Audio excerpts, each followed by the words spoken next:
All right. Hey friends. What's happening? What's shaking? What's going on? Well, this is Andy coming to you again from here at Andy's World of Bass. And today I'm going to do a short demo for you. And we're going to talk about, and I'm just going to demonstrate really quickly, the Sadowsky Onboard Preamp. It comes set up to be a drop-in on a jazz bass plate, but you can just remove all the pots from the plate, and then there's a bundle of wires here that you can break the clip on, and you can move them around. So you can install it into any bass, and it comes with the circuit board with the self-adhesive on it that you can just stick to the inside of the cavity. But that's what it looks like. Drops right in there. It was really easy on this instrument because it's a Sadowsky and it's a jazz style. This is a Metro Express, by the way, which is their import line, their most affordable, and it's a huge improvement. I mean, in a number of ways. So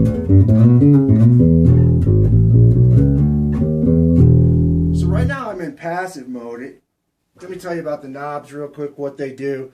You have volume, blend, and then you have a passive tone, okay, which is really, really one of the primary benefits of doing this, is that it gives you the option for a passive tone. And then you have your bass and treble at the end, and they're stacked on a concentric.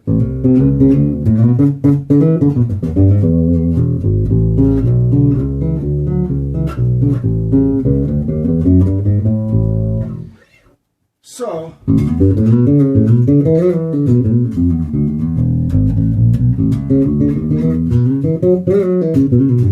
right now I'm in passive mode, so I have the tone control is a push-pull for active and passive. The reason I have it in passive mode right now is I want to show you, I like passive mode, right? I like to be able to switch in and out. So, the important thing is that when you switch between passive mode into active mode, there's no change in volume until you start boosting, which is how it should be, right? So now I'm in active mode, passive mode.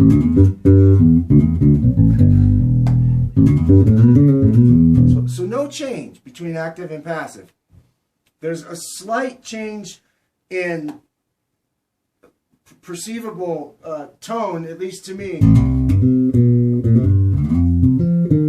Like in passive mode, there's like a sweetness and a purity to it that maybe that's just me or whatever.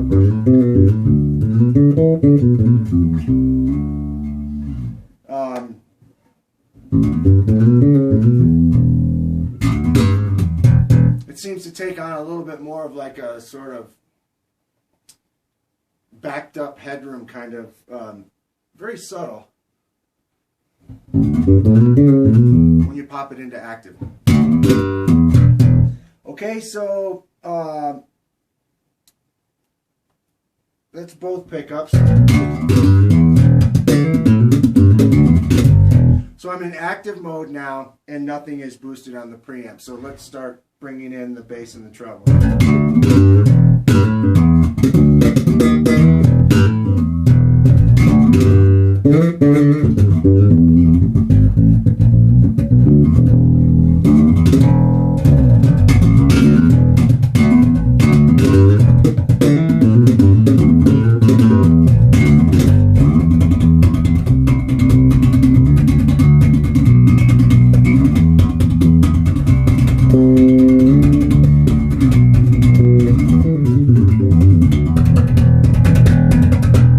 You can bring the active bass and treble up.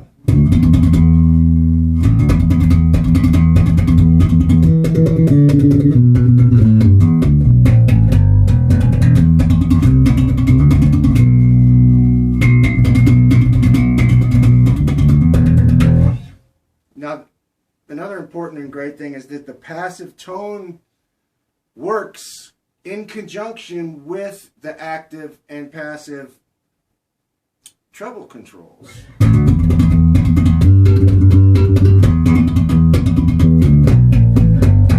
So you can like kind of fiddle around with that. Maybe take a little of that top off, you know, by rolling it back. I kind of like the way a passive tone control works, you know, where when it's turned all the way up, it's flat, and then you're just rolling off highs by turning it down. So I kind of like it at like 95. I like almost never have it on 10, and that just takes a little bit of that very, very high end off of it in what I think is a nice way. So it's almost like you can use more of the active treble in a musical or tasteful way by having the passive tone to tame it a little bit.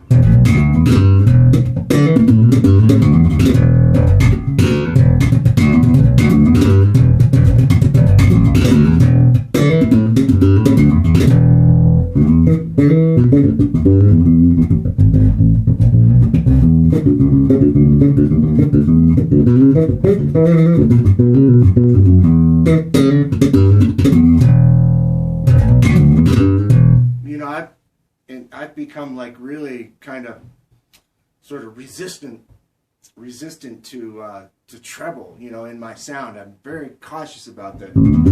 I did restring the bass with brand new Golly 45 to 105 nickel round wound RSB strings for the demo, because I think I use flats, but most people don't.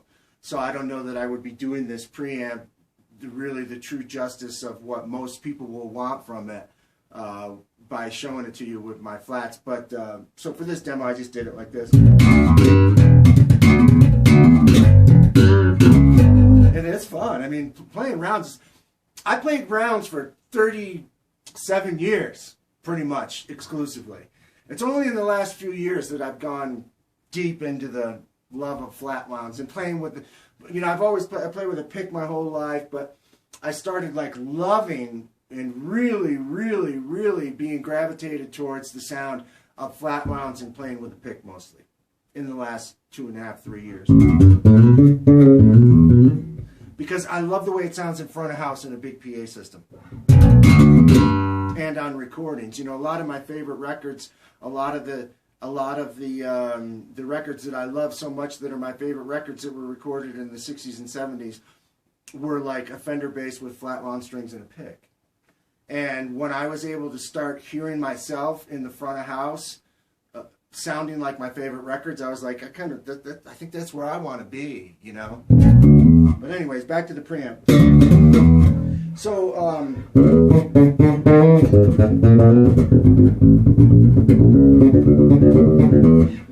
Sadowsky prefers to wire their blend control so that when you turn it clockwise, it goes to the bridge pickup, and when you turn it counterclockwise, it goes to the neck pickup. However, I'm a creature of habit.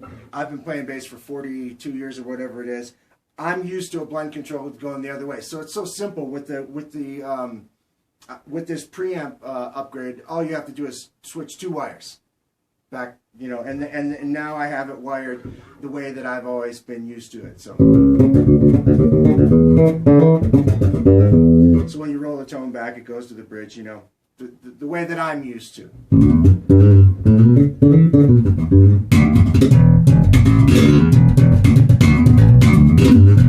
So that, to me, is the classic Sadowsky sound. I mean, that's the sound that when I first heard one in the mid-1980s, and it became like the holy grail of funky bass guitars to get, that was the sound that I wanted.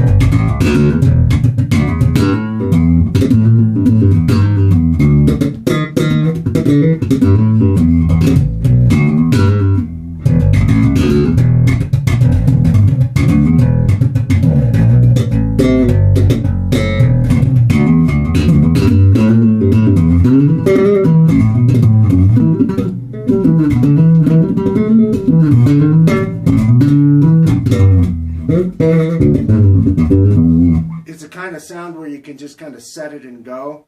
I don't really fiddle around with the instrument controls all that much, especially in this kind of tonal environment with round wound, with really nice fresh nickel round wound strings. You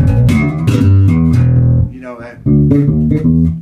set it in one place. Typically what I'll do is I'll roll slightly past the center indent of the blend control. So I'll be like slightly rolled to the front pickup.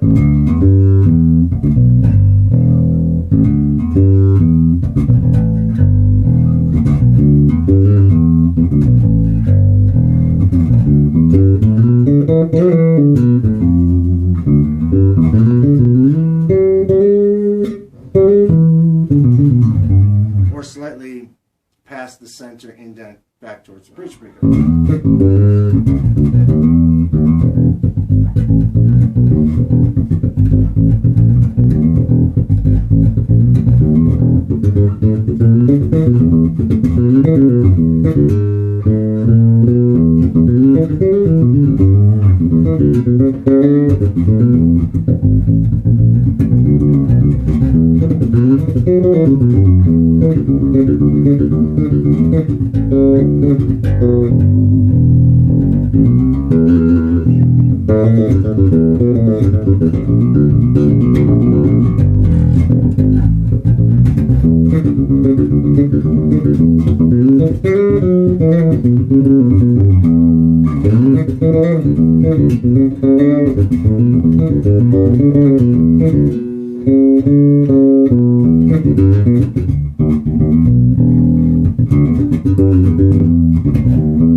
So, wow, what a cool upgrade, what a cool benefit it's given to this instrument, which started out as a darn good value imported version of the Sadowsky J-style bass with all of the Sadowsky nuances of design sewn into it.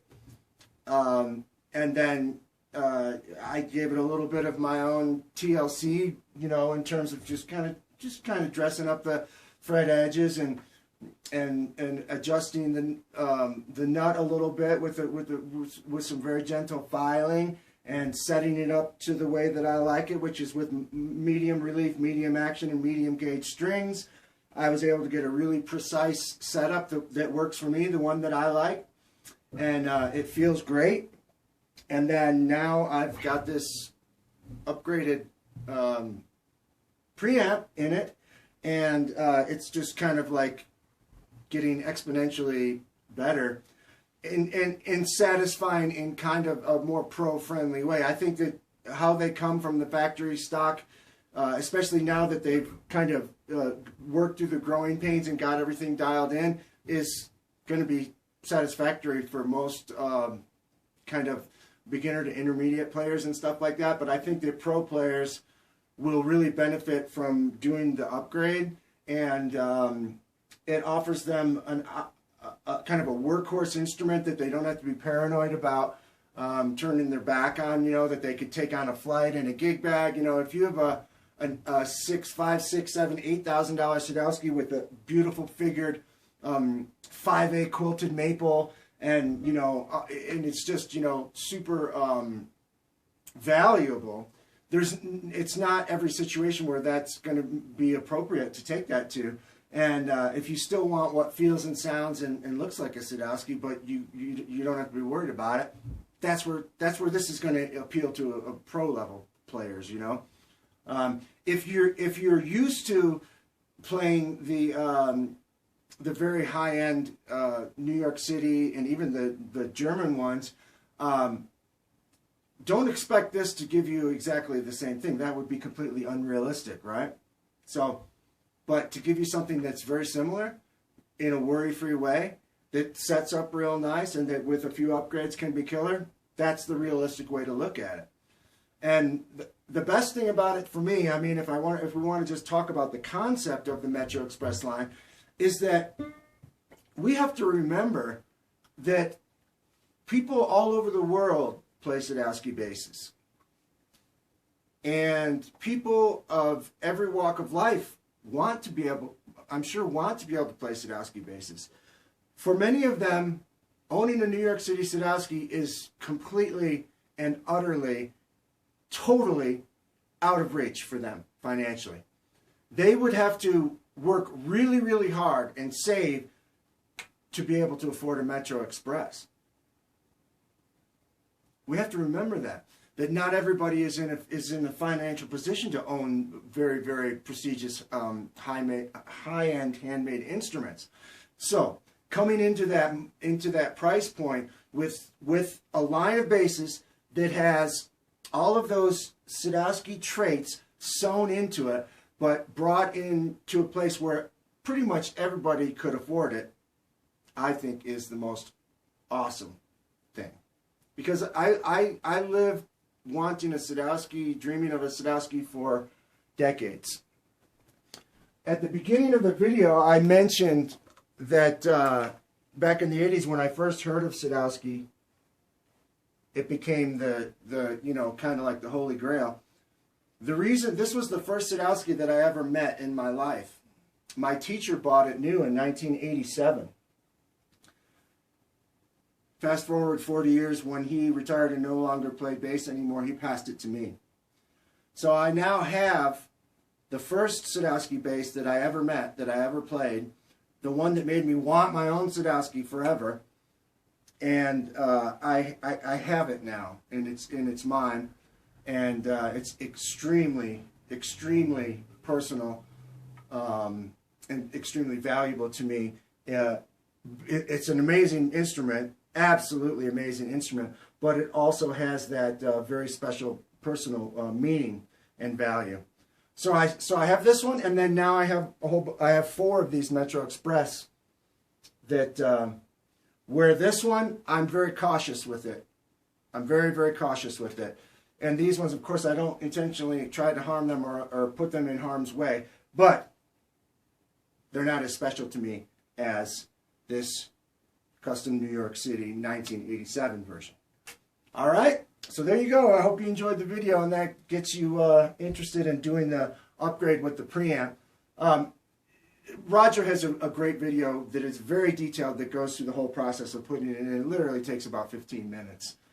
Got to hook up a few wires, hook up your ground wires, put in the jack, and you connect the battery, and you're good to go. All right, friends, thank you for watching this video, and thanks for watching all the videos. All right, we'll see you next time. Peace.